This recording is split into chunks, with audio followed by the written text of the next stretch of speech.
Hər vaxtınız xeyir, hörmətli tamaşaçılar. Açıq Söhbət Analitik İnformasiya proqramının növbəti buraxışı efirdədir. Bugün biz bildiyiniz kimi bu yaxınlarda ölkəmizdə qeyd olunacaq Qurbanlıq bayramı ərəfəsində biz qurbanlıq ətlərini necə seçmək lazım olduğuna diqqət çəkəcəyik. Eləcə də bu kimi digər məsələlərdən danışacağıq. Verilişimizə keçməmişdən öncə bizim verilişin sponsoru var. Clean House təmizlik vasitələri də verilişin sponsoru. Burada siz asanlıqla cibinizə uyğun və münasib qiymətə təmizlik vasitələri olan döşəmə və şüşə təmizləyiciləri, rəng qoruyucular, ağarcı vasitələri, yuyucu vasitələri, qab yuyucu vasitələri, eləcə də mebel təmizləyici vasitələri kimi digər məhsulları asanlıqla əldə edə bilərsiniz. Eləcə də yüksək qalıcılığı ilə hər zövqə uyğun olan premium ətirləri də asanlıqla burada tapa bilərsiniz. Ünvan Sumqayıt şəhərində yerləşir. 8-ci mikrorayon ev 2-4 dayanacağı yaxın ərazidə fəaliyyət göstərir. Əlaqə telefonları isə 070 256 23 88-dir. Bir sözlə, təmizlik və gigiyena üçün lazım olan hər şey bir ünvanda cəmləşib. Verilişimizin qonağı var. Qonağımız ilahiyyatçı, publisist Hacı Rahim İsmailov bizimlə birgədir. Hacı, xoş gəlmişsiniz, xoş gördük sizi. Hacı, verilişin əvvəldən də qeyd etdiyim kimi bu yaxınlarda artıq ölkəmizdə Qurbanlıq bayramı kimi qeyd olunacaq. İnsanlar artıq indidən bu bayramın bizə təqdim olduğu fəzilətlərindən danışır, nə etmək lazım olduqlarından danışır. Amma bəzi insanlar da var ki, əslində qurbanlıq anlayışının nə demək olduğunu anlamır, mahiyyətinə varmır. İstəyərdik elə verilişimizin də adı var ki, biz qurbanı niyə kəsirik? Elə bu mövzudan başlayaq, zəhmət olmasa. Salamlayıram mən də hər birinizi, xalqımızı, bizi izləyənlərin hər birini və inşallah öndən ki, Qurban bayramımız gəlir. Bütün xalqımızı, bütün müsəlmanları bu gözəl bayram münasibətilə təbrik edirəm. O cümlədən sizləri təbrik edirəm. Allah gedənlərə, getməyənlərə nəsib eləsin ki, Allahın o Kəbə-i Mükərrəməsində, Məkkə-i Mükərrəməsində qismət olsun, həcc ziyarəti nəsib olsun, böyük həcc nəsib olsun. O qurbanları orada kəsək. İnşallah bütün arzu edilənlərə arzum, niyyətim budur. Və sizə təşəkkür edirəm, yenidən mənə dəvət elədiniz. Neçə vaxtı düzdür, gözləyirdim əslində görürsən, Ceyhun müəllim bir də nə vaxt bizi sayıracaq. Çox şükür ki, dəvət elədiniz, minnətdaram. Allah sizləri qorusun və bütün əməkdaşlarınızı, kollektivinizi Allah qorusun inşallah. Bir niyyət edeyim, buradan arzu edeyim, elə bu Qurban bayramı münasibəti ilə hamımıza bir yerdə Allah bir həcc ziyarəti, növbəti həcc ziyarəti nəsib eləsin inşallah. Biz qurban deyəndə nə düşünürük? Qurban bayramı deyəndə, qurban kəsmək deyəndə nə düşünürük? Və niyə biz qurban kəsirik? Fəlsəfəsi nədir? Sual ki, belə oldu. Ümumiyyətlə, qurban birinci növbədə kimlər qurban kəsməlidir? Onu deyim. Həcc ziyarətinə gedənlər, həcdə 10 zilhəccə ayının 10-una qədər bütün o həcc əməllərini görəndən sonra nəticə olaraq təqsir deyilir və qurban kəsmə deyilir ki, bununla yəni o əməllərə son qoyulur. O da olur zilhəccə ayının 10-u. Bu ümrə ziyarəti üçün yox, ildə ki bir dəfə, yəni zilhəccə ayının 10-u qurban bayramı olur, o günə aiddir ki, təqsir olunur. İnsan, yəni təqsir nə deməkdir?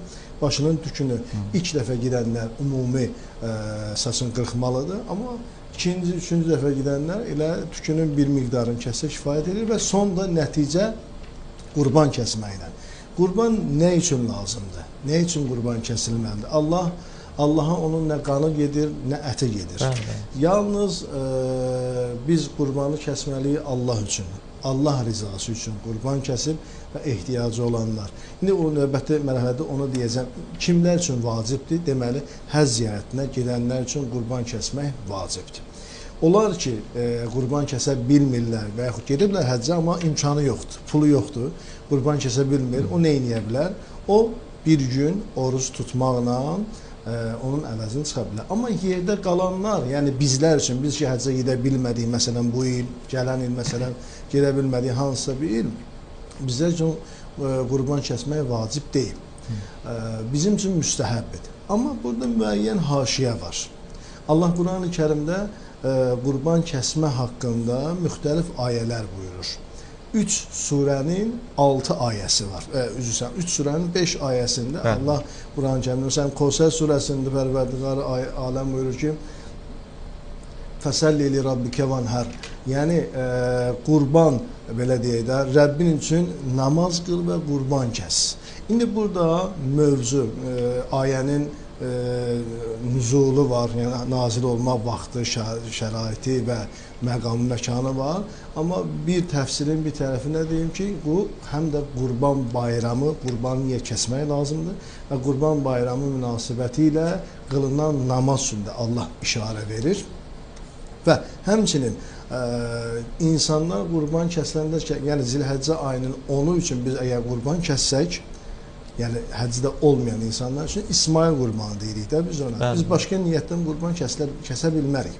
Ancaq və ancaq İsmail qurbanı niyyəti ilə kəsə bilər, amma müstəhəbdir. İndi burada haşiyələr var. Məsələn, mən bir yerdə də müsahibə verirdim, orada da o sözü mən xüsusən vurğuladım ki, əgər bir insan övladının boğazından kəsib qurban kəsirsə, buradan söhbət gedir. Getmə, həcc ziyarətinə getdi, orada qurban dediyimiz kimi vacibdir, amma orada da imkan olmasa Allah yenə alternativ şərait buyurur ki, insan yəni tək maddiyyətdən irəli gəlmə, Allahın qoyuna, quzuya ehtiyacı olsa, digər yoxsa mütləq qurban kəsməlisən. Deməli, burada şərt məntiqdir də, şərt qurban kəsmək, qan axıtmaq, ət yemək, ət vermək deyil. Deməli, burada Allahın mənası, məntiqi, məqsədi bir başqadır.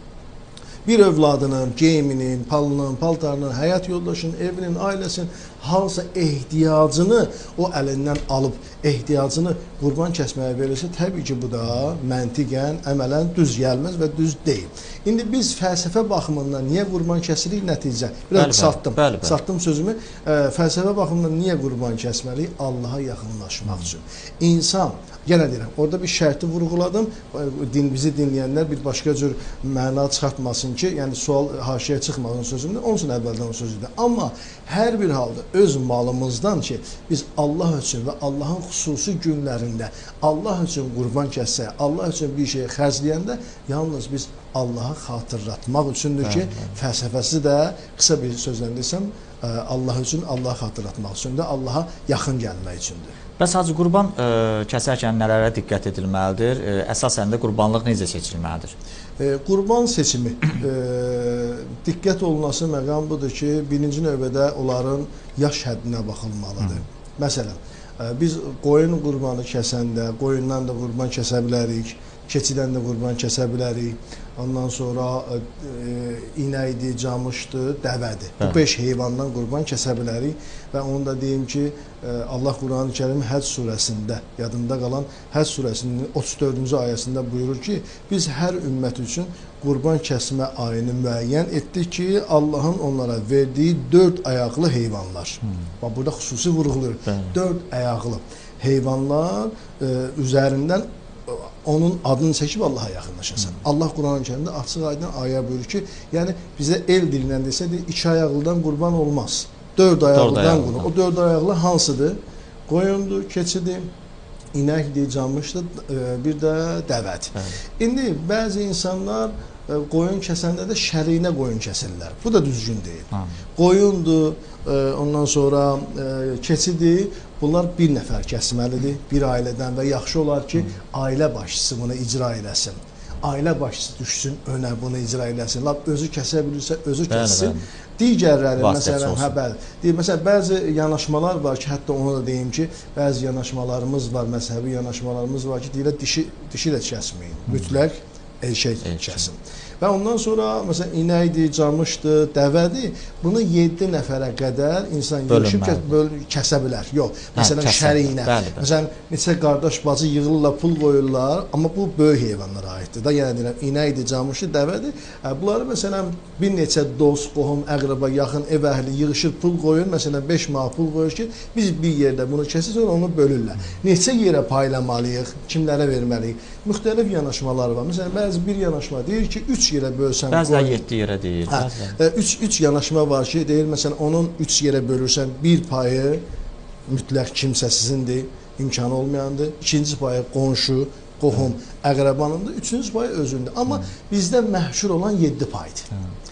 Yəni özünə də qalmalıdır. Məhşur olan 7 paydır. O 7 paydan 5-ini kimsəsizə verməlisən, 5 payız. Baxın, 7 məhşurdur. 7-dən 5-ini kimsəsizlərə verməlisən. Onun 6-cı hissəsini qohum, qonşu, əqrəbaya ki, onlara hədiyyə etməlisən. 7-ci az da olsa özünə götür. Niyə? O qidadan ki, növbəti saatlarda vaxt olsa onu izah edirəm. O qida mövzusundakı insan onu yesə, hansı insanın bədənində hallar baş verər, ona görədir ki, əksinə kəsdiyiniz qurbanlar bir tikə də olsun, özün evində yedizdirgirəm. Maraqlıdır həqiqətən də. Bəziləri də hacı qurban kəsmir, əvəzində qurbanın pulu ilə yardım edir kimlərəsə. Yəni bu düzgün yanaşmadır, yoxsa necə? Bilirsiniz necədir? Ümumiyyətlə bəzi yanaşmalar var. Təbii ki, biz vacibi qurbanı pulunu əvəz eləyə bilmərik. Vacib qurban nədir? 3 cür vacib qurban var ki, birini dedik həcc mövsümündə, həccdə gedən şəxs Məkkədə, Mina çölündə bütün əməlləri bitirəndən sonra Zilhəccə ayının 10-unda qurban kəsməlidir. İmkanından söhbət imkandan gedir. İkinci vacib qurban nədir? Nəzr qurbanıdır. Nəzr qurbanı. Yəni, ilahi, məsələn, mənim bir işim var. Nəzr edir, arz edir. Allahdan əhdi peyman bağlayır. Deyir, ilahi, mən sənin üçün bu nəzri qurban eləyirəm. Bu qurbanı nəzr eləyirəm daha doğrusu. Bu işim hasıl olandan sonra mən bunu məsələn ya burada, ya orada, ya harda, ya hansı bir ziyarətdə kəsəcəm və hətta desə ki, mən bunu kimə paylayacam, bu ikinci vacibat nəzridir. Üçüncü də sədəqə nəzridir. Sədəqə nəzri, əqiqə qurbanında deyirlər, əgər onu da əlavə eləsə, o 4 olacaq. Əqiqə qurbanı da var, hər bir insanın boynunda, o vacib deyil, müstəhəbbidir, amma kəsilmə qaydası olsa, kəsilmədən sonra müxtəlif vacibatı var. Ona görə 3 dedim ki, 4 demədim. Amma 3 budur ki, sədəqə, nəzir və bir də həcdə kəsilən. Həcdə kəsilən ki, ayrıdır. Nəzirdən sədəqə ki, biz nəzir eləmişik, biz ondan boyun qaçıda bilmərik. Allahdan əhdə peyman bağlamışam. Yəni, bir söz vermişəm, söz əmanəti. Bunlardan əlavə, əgər, məsələn, elə-belə qurban kəsmək istəyirəm, o qurbanı kəsmirəm. Baxın, o qurbanı kəsmirəm, o qurbanı kəsməyib, onun pulunu o insanlara verirəm. Amma burada bir məsələ, ənənə var. Nə var? İslam adət ənənəsi var, milli mənəvi dəyərlərimizin də adət ənənəsi var. Məsələn, Novruz bayramında, Novruz bayramının nümunəsi nədir? Səməni, şəkər bura, şorqoqalı, paxlava, düzdür? İndi bu iki cəhətdən yaxşıdır da. Biz o süfrəni düzəltməyin pulunu verə bilərik. Papaq atırlar indi, pul qoya bilərik papaqda Novruz bayramında. Amma süfrədə 7 naz neymət olur. Amma süfrədə 7 naz neymət olması bizim Azərbaycanımızın milli adət ənənəsidir. Biz bunu etmək gələcək uşaqlara, uşaqlarına, artıq o adət ənənə bizdən gedəcək. Ona görə də Qurban bayramı da İslamın adət ənənəsidir. Qurban bayramı da İslamın milli mənəvi dəyəridir. Orada məsələn həccə gedə bilməsəm də niyyət olaraq İsmail qurbanı kəsmək üçün deyir elə qurbanı kəs ki, Allah çünki açıq aydın ayə deyir, demir pul ver Allah üçün, deyir qurbanı kəs, 4 ayaqlı qurban kəs. Ona görə də deyir ki, o onu yaşat, sən həccə gedə bilmədin, mən onun savabını sənə verəcəm. Yaxşı, mən qurbanı niyə kəsirəm? İstər Məkkədə, istər burada. Bunun mənası nədir ki, əgər vaxt olsa, onun da mənasını ki, Həzrət İbrahim Peyğəmbərlə, İsmail Peyğəmbərlə bağlı olan mən həmən ayəndə deyərəm inşallah. Hacı, yəqin ki, bəzən də rastlaşmışsınız, insanlar, belə deyək, qurban kəsmir, amma ət alır. Bunun qurbanlığa bir adəti varmı həmən prosesin, yoxsa necə? Yəni olur da insanlar qurbanlıq adı altında ətin kəsir və qurban günləri mən də görürəm qəssab yerlərində yazırlar ki, qurban əti satılır. Bu tamamilə yanlış fikirdir. Tamamilə yanlış fikirdir. Yəni günah sayılır yoxsa necə?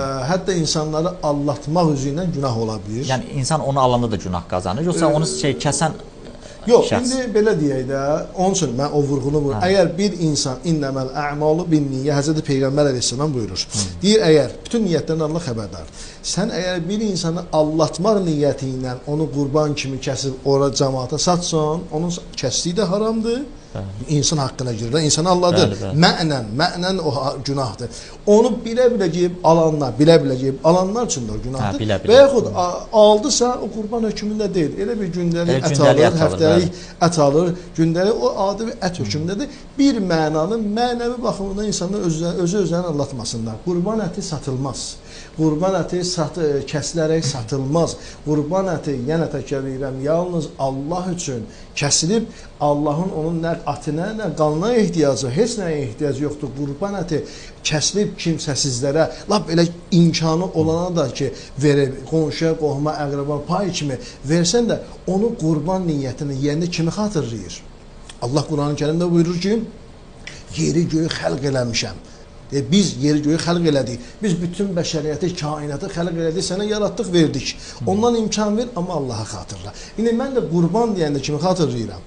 Deməli, Allahı. Deməli, qurban ətin yeyəndə kimi xatırlayıram? Həm niyyət olaraq, həm pak bir əməl olaraq, bütün bəşəriyyət Allahındır. Bütün hər şeyi Allah yaradır. Bəs nəyə görə məhz gedirəm, məhz Kəbəni ziyarət edirəm? Bütün daş divar, bütün bəşəriyyət Allahındır. Amma Allah deyir ki, gəl Kəbədə səni xüsusi uğurlayacam. Xüsusi səni qarşılayacam. Orada xüsusi sənə bir mənəviyyat verəcəm. İndi yeməklərinin içində xüsusi məsələn günlər var ki, bir də qurbandır. Özü ən müqəddəs deyim ha, İslamda, ümmətdə, müsəlmanlar içində ən əzəmətli 3 dənə məsələn bayram var. Şimdi tam dəqiq rəqəm deməyim, sonra mənəvi səhv tutanlar 3 ənənəvi gözəl, 4 ənənəvi gözəl bayram varsa, biri də qurban bayramıdır ki, hər kim qurban niyyəti ilə, satsa yox, qurban niyyəti ilə birinə o payı versə, xüsusən ehtiyacı olana, o da yeyib Allaha xatırlasa da gedib bağışlamaya deyəcəklər bu sözü, əllərlə vurub qurban bayramı eləməyəcək. Qurban əti ilə həmişə böyük haram,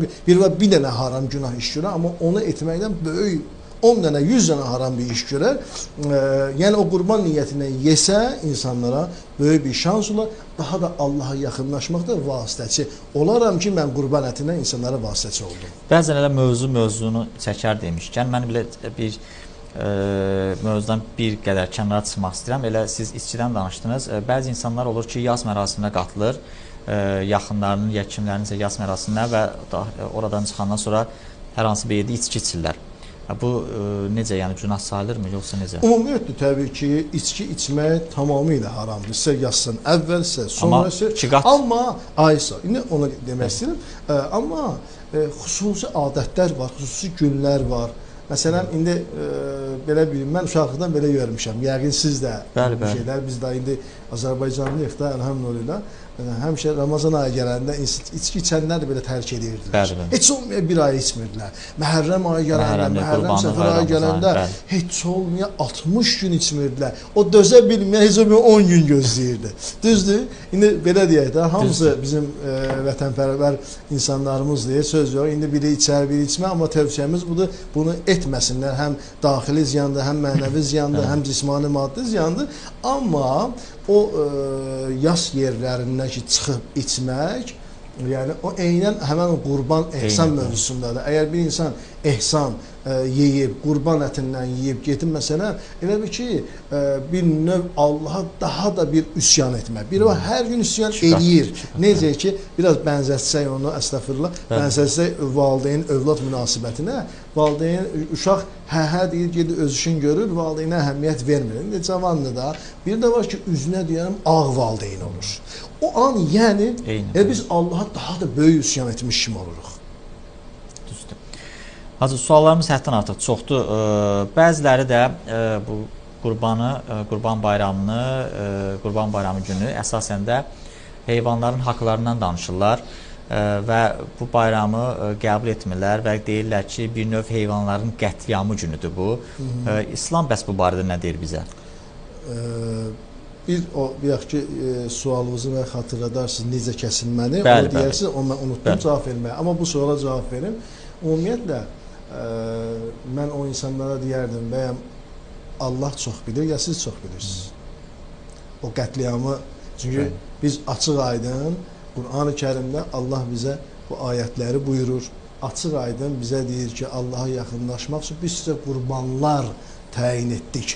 Biz sizə qurbanlar, hətta dəvənin orada adını çəkir, heyvanlar, müxtəlif heyvanların adını çəkir. Həcc surəsinin 34-cü ayəsində var, istəyəndə, istəmirəm, bunlar açıqlıq verim ki, vaxt getməsin. Amma kimə maraqlı olsun, buyursun, baxsın, hansısa bir çətinlik olsun, yazar, mən izah verə bilərəm, heç bir problem yoxdur. 34-cü ayəsində, 36-cı ayəsində, Safat surəsinin 107-ci ayəsində Allah açıq-aşkar bunları buyurur.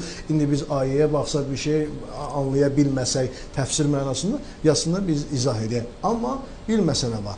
Ümumiyyətlə, bıçağın vəzifəsi nədir? Kəsməkdir. Bıçağın başqa bir vəzifəsi varmı? Yoxdur. Bu yaranıb ki, ancaq kəsməyə. Biz indi bıçaqla kəsəndə o deməkdir ki, insanlara zülm edirik. Deməli, insanları kəsəndə insan insana zülm edir. Bıçağın vəzifəsi sadəcə kəsmək. Bıçağı kəsən kimdir? Yəni bıçağı, o hərəkəti, o həyatı verən kimdir? İnsandır. Deməli, bıçaq sadəcə bir faildir. Vasitədir. Vasitədir. Biz, Allah o nemətləri bizim üçün yaradıb. Quşdur, məsələn, əti halal olan quşlar var, əti haram olan quşlar var. Heyvan da əti halal olan heyvanlar var, əti halal olan heyvanlar, haram olanlar var. Yəni, bunlar bütün bəşəriyyəti Allah insan üçün yaradıb. Əgər biz, indi qurban kəsmə, bax, mövzu bunun bağlı, düz deyirsən. Qurban kəsməsinin önəmli 5 əməl, vacib əməlindən birisiz bir nədir? Qurbanı kəs, amma zülm eləmə, ona əziyyət vermə. Bəli, o da var. Hətta deyir ki, güləriz ol, pozitiv ol. Heyvanla pozitiv ol. Görsə, əvvəllər nə edərdilər?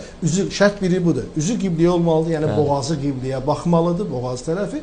Və ondan əvvəl deyir, gözəl bir pozitiv gülər üzən qarşısına bir dənə su qoy, onun başını sığalayasın, ona su sizdir. Düzdür, Hz. İmam Hüseyin əleyhissalamda xatırladardılar, o su üstündə dünyasını dəyişən şəhid olanları xatırlayaraq heyvana su vermək üçün, yəni nə deməzsə, ona nəvaziş göstər. Zaten onun xasiyyəti kəsilməkdir, başqa bir xasiyyəti yoxdur. Qoyundur, quzudur, nə bilim, danadır, inəkdir, dəvədir. Bunların xasiyyəti kəsilib insanlara xidmət etməkdir. Bəzi başqa hədislər var, indi bura yeri deyil. Amma müxtəlif hədislər var ki, onu təsdiq edən hədislər daha çoxdur ki, heyvanın maddi, daha doğrusu mənəvi aləminə baxanda heyvan özü deyir ki, ilahi dua edir, bilin deyim, dua edir, mənəvi aləminə dua edir. Çünki heyvanların da bir dua tərəfi, mənəvi aləmi, Allah da mənəvi aləmi var axı. Onlar dua edir ki, bizi o halal insanlar yolunda kəsib onlara möhtac elə, bizə onlara yedizdirir. Onların da hətta bu ayəti var. Birinci nə oldu? Qoy elə həmən o sualı cavab verin. Birinci şərt qurbanı kəsmək ümumiyyətlə, nəinki qurbanı, bütün heyvanatı ki, halal olan heyvanı biz kəsməliyik, şərt budur. Kəsən adam müsəlman olmalıdır, halalzadə olmalıdır. Əsas o, müsəlman olmalıdır, bir. İkinci, üzü qibliyə olmalı, şərtdir. İndi müxtəlif yanaşmalar var ki, məsələn, amma mən yadımda qalan bütün yanaşmalar hamısı qibləni şərt bilirlər. Çünki hamı vəhdət xarakterli. Qiblə, üzü qibləyə deyəndə söhbət boğazdan gedir, kəsilən nahiyədən gedir.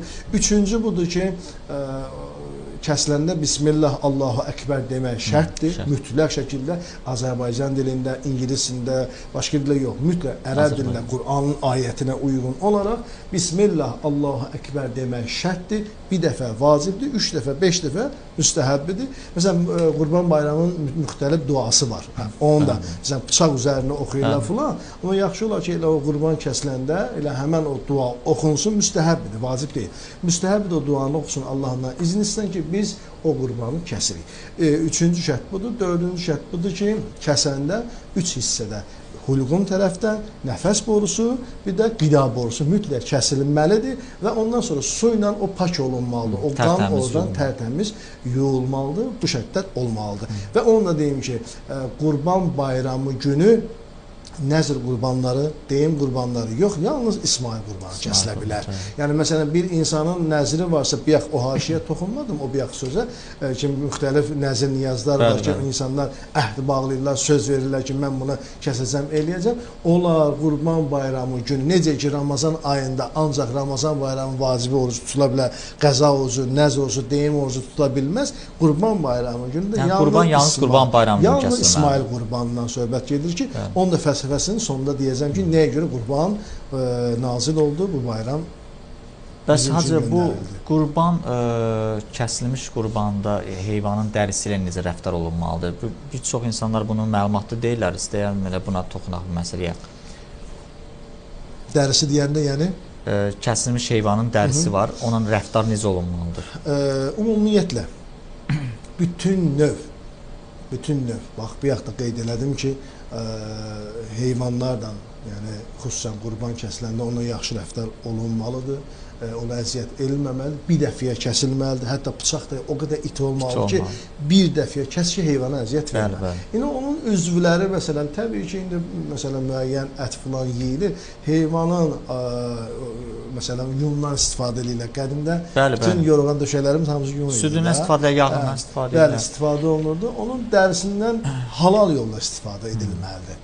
Haram yolla istifadə edilə bilməz ki, burada da çox haşiyə çıxmayım. O şeylərdə ki, onlar haram yolda, günah yolda, fəsad yolda insanları, cəmiyyəti fəsad yolla çəkirlər. Orada istifadə olunması ki, zaten nəinki qurbanın, ümumiyyətlə bunlar qadağan olunmuş bir əməldir. Amma xüsusən bir vaxt dediyim kimi, bir var Allaha qarşı çıxma, bir var Allaha üsyan etmək. Biz bilmədən Allaha üsyan eləmişlərdən olarıq ki, Allah eləməsin.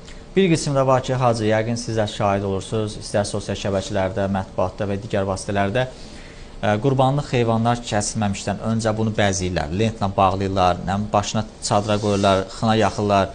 Yəni, bu dində ümumiyyətlə necə qəbul olunur? Yəni, bu düzgündürmü? Yox, təbii ki, o adətdən, bəzi yerlərin, bəzi rayonların və yaxud bəzi millətin, xalqın adətindən irəli gəlir.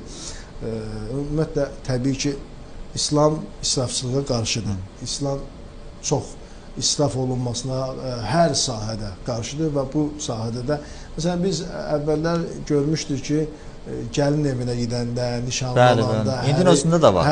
Həriyə gedəndə, onlar ki, məsələn, nişanlı olan müddətdə bayramlıq deyirlər. Qurban bayramında da onlar məsələn qoyunları bəzəyib gəlin qapısına, qız qapısına gedəndə, o bir növ şən əhval ruhiyyədir. Əgər mən belə öz fikrimi deyirəm və şəriət baxımını demirəm, öz fikrimdə deyirəm ki, məsələn, əgər birdən orada bir qəbahət olmasa, bir israfçılıq olmasa, adət, ənənə, milli, mənəvi dəyərlər, İslami dəyərlərə bir qadağan olunacaq bir dərəcədə bir problem olmasa, yəni şadlıq gətirəcəksə bu eləsinlər.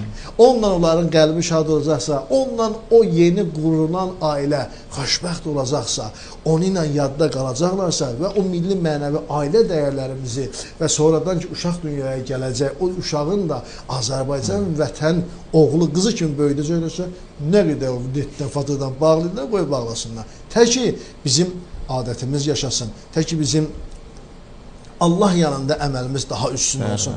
İndi yox, əgər elə belə bir kimsə görsün, qoy görsünlər, mən də apardım, qoy görsünlər, mən də bağladım, riya üzündən olsa, yəni onda o sizə heç bir fayda gətirməyəcək ki, nəticəsi də Allah eləməsin, yaxşı olmaz.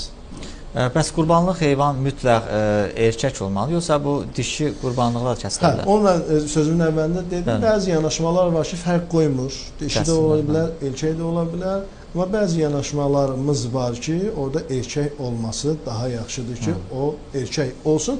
Bir də yaş məhdudiyyəti mən bilməm, dedim, demədim. Qoyunda və keçidə 1 yaş olmalıdır. O da var. 1 yaş olmalıdır və 1 yaşın üstü olmalıdır. Bəziləri deyirlər ki, 6 ay ola bilər, 6 ay neçə gün ola bilər, amma arıq olmasın, şikəst olmasın, məsələn 1 yaşı oxşar, sağlam 1 yaşı oxşar olsa eybi yoxdur. 6 ayın üstündə kəsmək olar. Eynilə bu deməli inək və camışın 2 yaşına mütləq də aiddir, dəvədə isə 5 yaşına aiddir. Hər bir halda, ümumi halda, bax, heç bir qurbanlıq şikəst ola bilməz. Natəmiz olmamalıdır, üstü, başı, filanı. Allah üçün bir, belə deyək də, bir növ Allah üçün bir nəzr edirsən. Huzuruna çıxır, bəli. Allah huzuruna, necə ki, insan Allah huzuruna gedəndə, namaz qılanda, ziyarətə gedəndə, ibadətə gedəndə ən gözəl deyil, paltarımı geyin. Mən də Allah üçün bir iş görürəmsə, onun ən gözəlini etməliyəm. Gözü şikəst, gözü, məsələn, kör olmamalıdır, şikəst olmamalıdır, arıq olmamalıdır. Bu kimi şeylərə şərtlərdən biri budur. Yəni, olar, yaxşı olar, yox. Şərtin biri odur ki, mütləq bu şərt olmalıdır ki, o heyvanlarda. Onu da təkrar edeyim ki, yenə dinləyicilər ola bilsin, yeni qoşulanlarımız olsun. Həmçinin, yox, yenə təkrar edirəm, bir qoyunu, bir keçini bir nəfər kəsə bilər qurban niyyəti ilə.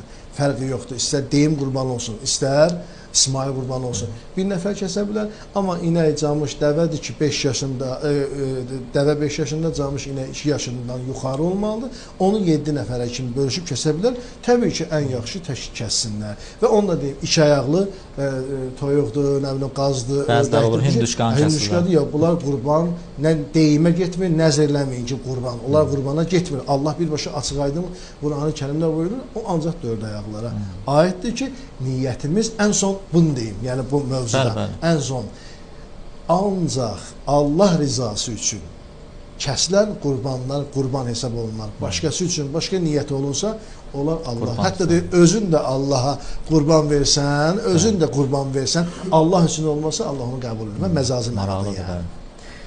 Hacı, qurbanlıq heyvanın hansı bədən üzvlərini yemək olmaz? Qurbanlıq heyvanın 3 bədən üzvünü yemək olmaz. Məsələn, müəyyən qadağan olunmuş, sonra o zəhər öddü, məsələn, yadımda qalan, sonra belə deyək də, erkəklərdə erkəklərə məxsus olan bir xüsusi nahiyyə ki var, həmən o nahiyyə yemək istər qurbanda, istər qeyri vaxtda. Ümumiyyətlə, haramdır. Yəni, bu şeylər tək qurbandan söhbət getmir.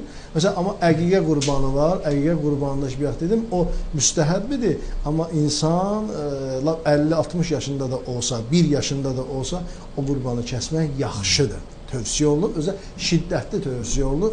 Məsələn, orada ancaq, məsələn, indi əqiqə barəsində, əqiqə qurbanı barəsində bilənlər var ki, bilirlər, orada bıçaq dəyməməlidir, əti doğrayanda, sümük öz-özündən ayrı, xüsusi qaydalar, onu xüsusi kəsənlər var, bişirənlər var. Məsələn, orada da müəyyən şərtlər var ki, bu ancaq əqiqəyə aiddir, amma ümumi qurban və s. gündəlik həyatda, qəssablar hətta kəsəndə də ona diqqət etməlidirlər ki, heyvanın da, qurbanın da, yəni heyvanın da, qoyunun da xüsusi nahiyələri var ki, onlar haramdır, əti halal da olsa, amma o nahiyələri yemək də haramdır ki, ona diqqət edilməlidir.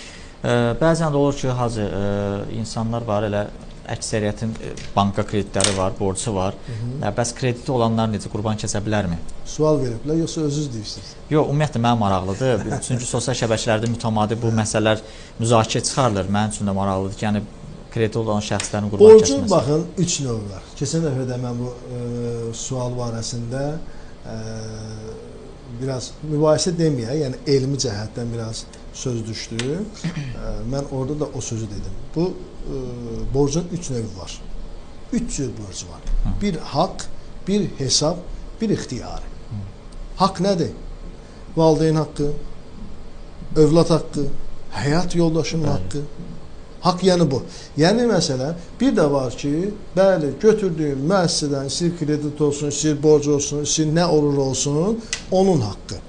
Məsələn, mən tutalım, bir bankdan pul götürmüşəm, öhdəlik almışam. Ceyhun müəllimdən bir pul götürmüşəm, öhdəlik almışam. O öhdəliyi yerinə yetirmirəm, gedirəm həmən məvacibdən, həmən puldan qurban kəsirəm. O, Ceyhun müəllimin öhdəliyimə, vədəmə xilaf çıxdığım üçün, vədəmə əməl etmədiyim üçün müqavilə üzərində atdığım imza yəni mən. Mənim imzam, yəni mənə aiddir, mənim əmanətim, mənim hər şeyimdir. Düzdürmü? Bu söz kimi bir şeydir. Kağız üzərində də Allah Qur'an-ı Kərimdə ayə buyurub da bu barədəki verdiyimiz sözləri həm kağız üzərində yazın, hər iki tərəf bunu qeyd eləsin ki, indi müasir dövrdə biz bundan notarius deyirik. Düzdürmü? Bir də o danışdırın. Məsələn, Ceyhun müəllim mənə zəng vurur ki, hacı, ayın 3-ü saat 15:00-da bizim canlı yayımımız gələ bilərəm. Hə dedimsə, nə inəsəm də mən o vədəmə əməl etməliyəm. Borc da o cürdür. Gənə deyirəm, istər Ceyhun müəllimə və digər insanlara verdiyim vədə, istər ana haqqı, ata haqqı valideyn, həyat yoldaşım, övladlarım, onların haqqını kəsəcəmsə, o kəsdiyim qurban, onların haqqını kəsəcək, Allah demir, ged oradan, günaha girgən mənə qurban kəs. Xeyr. İndi o krediti olan ki, bilirəm ki, ayın axırında 5 manat kreditim var. İndi onun 4 manatına qurban kəssəm, onu verə bilməyəcəmsə, o verdiyin vədiyə xilaf çıxacamsa, o qurbanı kəsməməli. Təbii ki. Yox əgər. Bilir ki, ayın axırı və yaxud məsələn, bu sözü yaxşı xatırlatdınız mənə, bunu da deyim. Bəzi insanlar var ki, ziyarətə gedirəm, hacı, borcum var, gedə bilərəm ya yox. Sual, fərqi yoxdur. Ümrə ziyarət olsun, Kərbəla Məşəd olsun, digər ziyarətlər olsun, Əhl-i Beyt əleyhissalamın ziyarətləri, Peyğəmbər əleyhissalamın ziyarəti olsun, fərqi yoxdur. Gedə bilərəm ya, dedim, orada da iki cürdür. Biri var ki, gedirsən borc yiyəsini deyirsən ki, əgər halallığın varsa, iznin varsa, mən bu puldan istifadə edib, gedirəm ziyarətə. O deyirsən ki, eybi yoxdur, ged Allah qəbul eləsin. Bu bir. İkincə bilirsən ki, ayın 10-unda, məsələn, şərt olaraq, ayın 10-unda mən bu pulu verməliyəm. Amma ehtimalın %99% budur ki, o qayıdıb gəlib, ayın 10-una qədər o pulu mən düzəldib verəcəm. Verəcəksən və həqiqətində əmələn bunu edəcəksənsə, heç bir problem yox, get də, ziyarətdə də. Amma bilirsən, Allaha təvəkkül. Belə elədinsə, Allaha təvəkkül, Allah demir ki, ged bütün pulu atacaqsan başının üstündən, sən də yığışdıracaqsan. Yox, hər şeyin qaydası var, məntiqi var, qanunu var.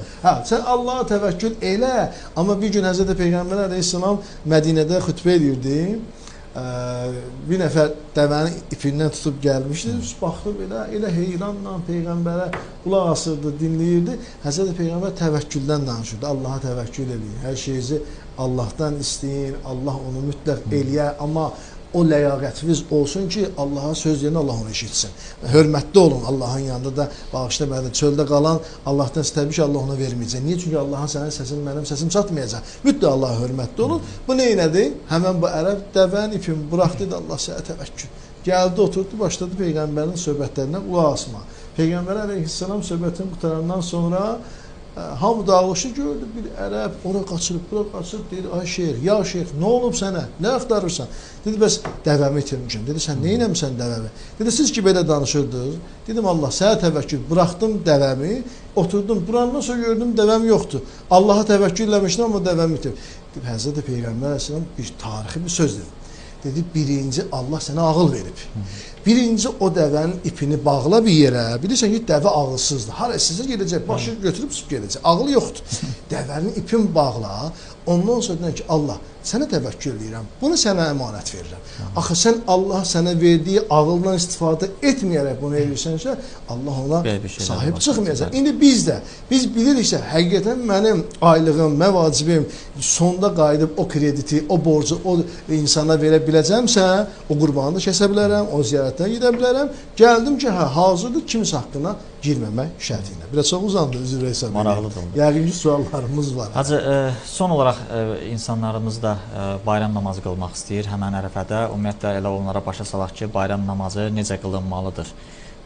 Bununla da artıq verilişimizi başa çatdıraq. Buyurun. Bayram namazı, Qurban bayramı namazı demək olar ki, digər bayramlarla demək olar bənzərdir, oxşardır. Məsələn, xüsusi qaydada Qurban bayramın namazını qılmaq istəyirlərsə, təbii ki, bunun məscidlərdə qılmaq daha gözəldir, daha savabdır Allah evində. Yəni, məscid olaraq orada kütləvi şəkildə, yəni bir çox insanların əhatəsində qılmaq daha yaxşıdır. Ondan bir gün qabaq da Ərəfə günü var ki, hacılar Ərəfədə olurlar. Ərəfə günü hətta deyirlər, qurbandan da daha fəzilətlidir. Bilirsiniz niyə? Həzrəti İbrahim əleyhissalam, bir vaxtımız varsa bir haşiyən çıxmır ki, bir söz vermişdim, sonunda deyəcəm. Həzrəti İbrahim əleyhissalama Həzrəti Cəbrail əleyhissalam nazil olur, deyir ki, Allah oğlun İsmail'i səndən qurban istəyir. Kəs Allah üçün. Həzrəti İbrahim əleyhissalam kim idi? Peyğəmbərlərin içində ulul əzm peyğəmbərlər. Ulul əzm nədir? Yəni 124 min peyğəmbərin içində 5 peyğəmbər vardısa, ən seçilmişi, ən üstünü, ən dahisi, ən gözəli, bütün ənlərin içində hamısı bu var. Bir də Həzrəti İbrahim əleyhissalamdır ki, o qədər Allah, bütün peyğəmbərlər Allahı sevirdi, amma hamısının müəyyən vəzifəsi, dərəcəsi var idi. Həzrəti İbrahim əleyhissalam Allahla danışanda elə danışırdı ki, elə bir ki, belə deyək də bizim müəllimimiz deyərdi, məcazi mənada, elə bir ki, Allah bu dəqiqə yer kürəsini bürüyüb qoyacaq onun cibinə. Yəni, bütün bəşəriyyət ona ehsan, hədiyyə eləyərdi. Bu cürlə Allahdan münasibəti var idi. İstədi Allah onu sınasın. Allah onu imtihan elədi. Görün, Allaha lazım deyil ya, İbrahimə, Həzrəti Hacərə, Həzrəti İsmailə və Həzrəti Saraya və o dövrdə kim yaşayacaqdırsa, yaşayıbsa onlara və bu günə qədər ki, necə bu hadisə gəlib çıxıb bizlərə Allahı göstərmək üçün bu hadisəni İbrahimi sınadı. Məqsəd budur, Allaha lazım deyil idi. Nə oldu? Dedi ki, Həzrəti Cəbrail əleyhissalam gəldi, dedi Allah oğlumu onun üçün qurban etməyə istəyir. Nə etməliyəm? Dedi ki, Allah, dedi ki, ged İsmailə tap, apar, onu qurban kəs boğazını. Dedi, bizim dilimiz baş üstə. Gəldi Həzrəti İsmail, şeytan da hər yerdə şeytandır da. Biz indi həccə gedənlər şeytana daş atırlar. Deyirlər, niyə şeytana daş atırsan, bu nədir, filandır. Bu ayənin özüdür. Qoy onu eşidənlər də, bilməyənlər də bilsinlər. Şeytana daş atmaq hardan qalıb?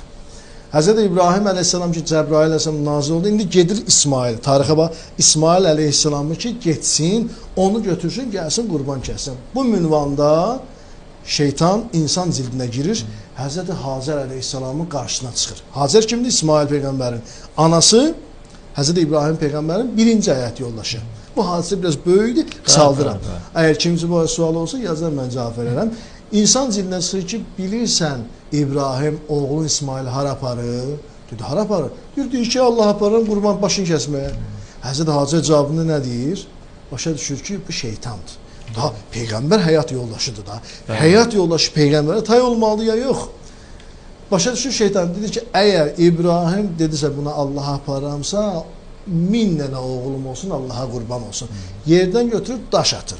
Bu minimum 7 dəfə daş atdığına 7-ci daşda şeytan yox olur, yəni şeytan lənətlənir və şeytan da başa düşür ki, Həzrəti Hacərə allada bilmədim. Birinci daş atma, 3 daş atma var. Buradan başlayıb. Bir, görür ki, Həzrəti Hacəri allada bilmir. İndi birinci dördür ki, İbrahim əleyhissalam buradan ora gedənə qədər bir 10, 15, 1 saat, yarım saat, 40 dəqiqə, 2 saat çəkir də, gəlir İsmail peyğəmbərin gözünə insan cildinə girir. Ay İsmail, xəbərim var, atam dalıcı gəlir. Haradasan? Dedim, mən buradayam, nə bilim, oturmuşam, nəsə iş görürəm. Dedim, bilsən atan nə deyir? Bu kişi deyir, üzü istəyirəm, indi biraz şey çıxmasın. Bu kişi deyir, yaşlaşdıqca elə bir ağlın içəcək, bizim o müasir sözlər var da. Niyə? Və sənə deyir ki, aparıram səni başımı kəsməyə. Niyə başımı kəsir? Və Allah istəyir. Dedi, mən əgər atam hər hara aparırsa, mənim canım atama da qurban olsun, Allaha da qurban olsun. Bu da peyğəmbər övladıdır, həm də gələcəyin peyğəmbərdir. Bunun da bir təfəkkürü, mənəviyyatı, fəlsəfəsi var. O da başa düşür ki, bu şeytandır ki, peyğəmbər övladıdır. Başa düşür, o da həmən yerdə istiqamətdə başlayır daş atmağa, şeytanı qovmağa. Görür yox, bunlara, Quran-ı Kərimin ayəsidir. Görür yox, bunlara heç bir allada bilmir. Gəlir Həzrəti İbrahimin öz yanına. Deyir, ay İbrahim, insan cildində. Bir qoca kişi cildinə girdi. Ay İbrahim, illərdə övladın olmadı. Bilirsən? Hə. Neçə illərdən sonra Allah, bilmirəm, yadında qalan 80 neçə yaşında sənə bir oğul pay verdi. Ay, indi sən bunu necə ürəyin gəlir, aparırsan başını kəsməyə? Həzrəti İbrahim dayanır. Bir saniyə bizim dilimiz düşünür. Baxır ki, burada Allahın bir imtihanı var. Bu kimdə? Hələ söhbət o deyil, mövzu deyil. Bu sözü deyəndə hansı bir insan öz oğlunu gözünün qabağında ya qətl etməyinə razı olar? Bir mənalı, tarix boyu olub ha, elə bir dəzə deyib, amma valideyn kimi, ata kimi. Bir anlıq dayanır, içindən bir his keçir ki, əgər mən burada bir şübhə eləsəm, Allahın dostluğundan çıxaram. Həzrəti İbrahim başa düşür ki, bu şeytandır. O da orada onu daşıyır. Bu rəmz olaraq həcc əməllərində şeytana daş atmaq ki, ilahi, Həzrəti İbrahim öz övladından keçdi, şeytanı daşladı, öz nəfsini qurban kəsdi.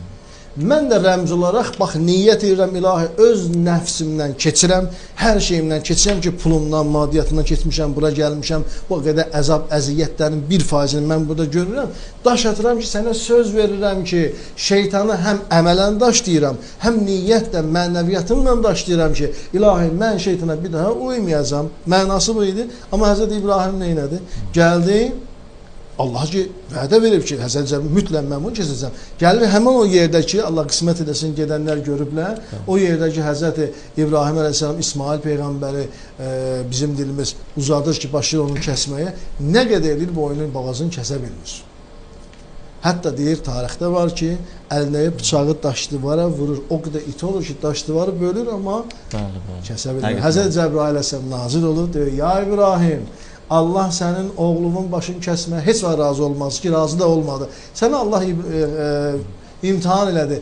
Allah səni özünə Xəlil adlandırdı. Xəlil nədir? Dost. Allah sənə İbrahim Xəlil, yəni Allahın dostu adlandı. Sən Allahın dostunu təbrik edirəm səni. Ondan sonra adət qaldı ki, qurban kəsmək Allah üçün, Allaha yaxın olmaq üçün və Allahın dostu olmaq üçün bu adət qaldı. İndi bizim də mənamız, məqsədimiz budur. İlahi, hər nə eləmişik, günah eləmişik. Biz bir bəndəyik də səhv eləyə bilirik. Pərverdigara, hər nə qədər səhv eləsən, bilirik sən bağışlayansan. Sənə yaxın düşmək üçün, səninlə dost olmaq üçün bu qurbanı məndən İbrahim misalı, İsmail Peyğəmbərin qurbanı kimi qəbul elə. Hacı, həqiqətən də çox maraqlı danışdınız. İzləyicilərimiz də yəni bilmədiyi məlumatları sizin sayənizdə əldə etdilər. Minnətdarıq sizə, dəyərli vaxtınızı ayırdınız, studiyamıza gəldiniz, suallarımız ətrafında doluq məlumat verdiniz. Minnətdarıq. Mən bu arada bir daha tamaşaçılarımızın diqqətinə çatdırım ki, bugün biz bu yaxınlarda ölkəmizdə qeyd edəcəyimiz qurbanlıq bayramından danışdıq. Ümumiyyətlə, qurbanlıq əti necə seçilməlidir, hansı heyvanlardan qurban kəsilə bilər, bu kimi məsələlərə toxunduq. Sizcə verilişə Clean House təmizlik vasitələrinin sponsorluğu ilə baxdınız. Bizdən isə bu qədər. Sağ olun, salamat qalın.